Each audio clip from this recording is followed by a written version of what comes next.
The After the Affair podcast with me, Luke Shillings, is here to help you process, decide, and move forward on purpose following infidelity. Together, we'll explore what's required to rebuild trust not only in yourself, but also with others. Whether you stay or leave, I can help. And no matter what your story, there will be something here for you. Let's go.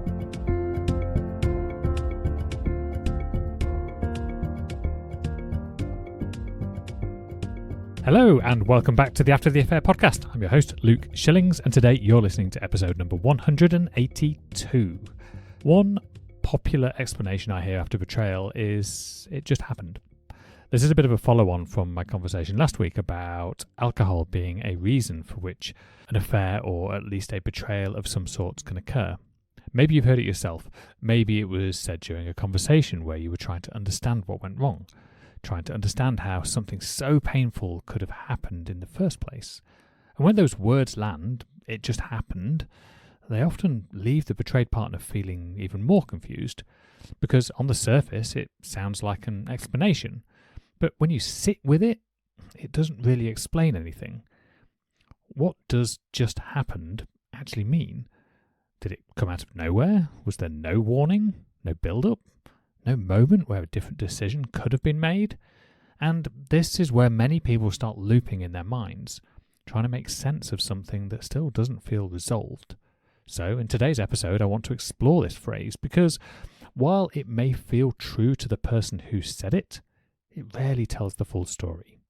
First, it's important to understand why someone might say this. In many cases, it's not necessarily an attempt to lie or avoid responsibility. Sometimes it's simply the easiest way to describe a moment they haven't fully understood themselves. Think about how quickly certain situations can escalate. Two people are talking. There's familiarity, perhaps a bit of emotional closeness. Maybe there is alcohol involved. Maybe there's already been some flirting.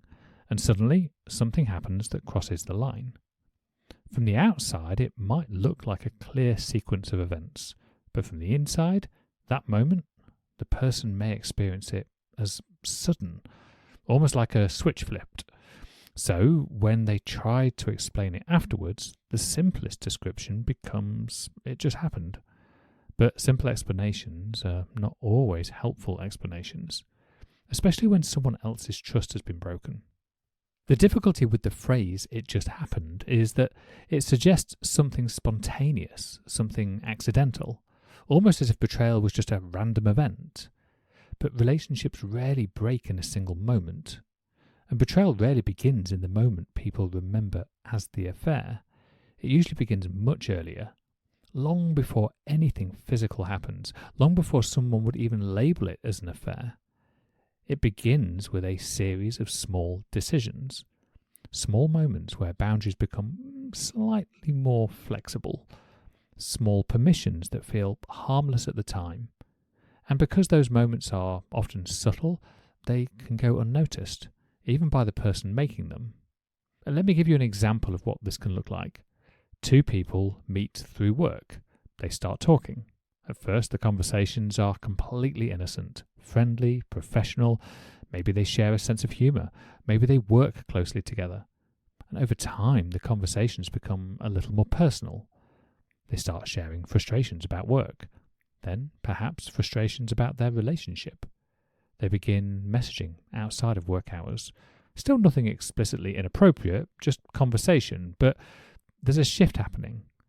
Emotional intimacy is developing. Now, imagine this continues over a period of weeks or months or even more.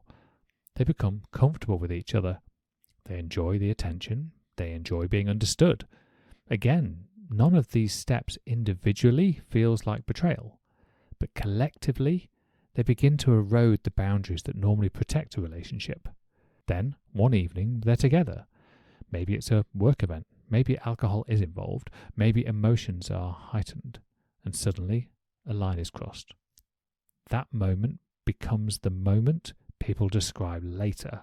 The moment they say, it just happened.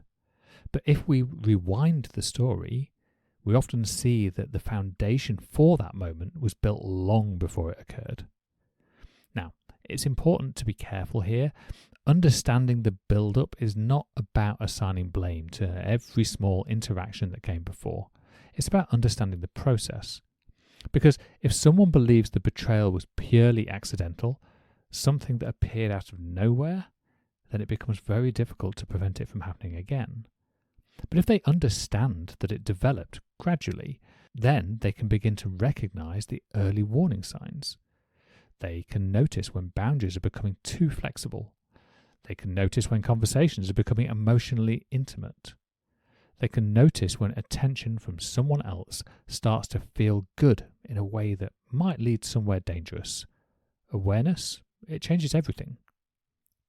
Another important part of this process is something very, very human.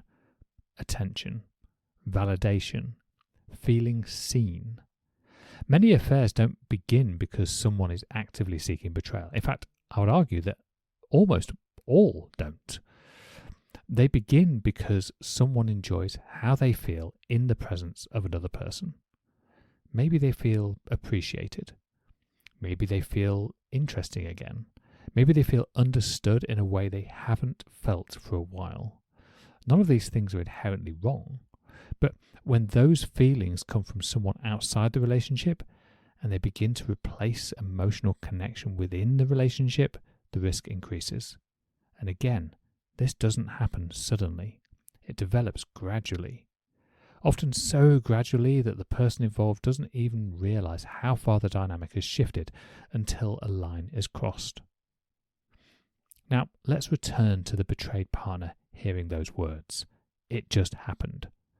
The reason that explanation often feels so unsatisfying is because your brain knows something deeper must exist. Your mind is trying to understand the pattern. Your nervous system is asking one essential question. How did we get here? Because if the answer is truly, it just happened, then it could theoretically happen again at any time. And that creates anxiety, uncertainty, hypervigilance. Your brain is trying to protect you. So it keeps asking the question, not because you're refusing to move on, but because the explanation doesn't fully restore safety. A more helpful explanation might sound something like this. It didn't actually just happen. Looking back, there were a series of small steps that led to that moment. I didn't notice them at the time, but I can see them now. That kind of reflection shows awareness, and awareness is what rebuilds trust, because it shows the person understands the process, not just the outcome. When someone can identify the earlier steps, the conversations, the attention, the boundary drift, they can begin to change those behaviours going forward. And that's what creates safety in a relationship again, or at least it's in part.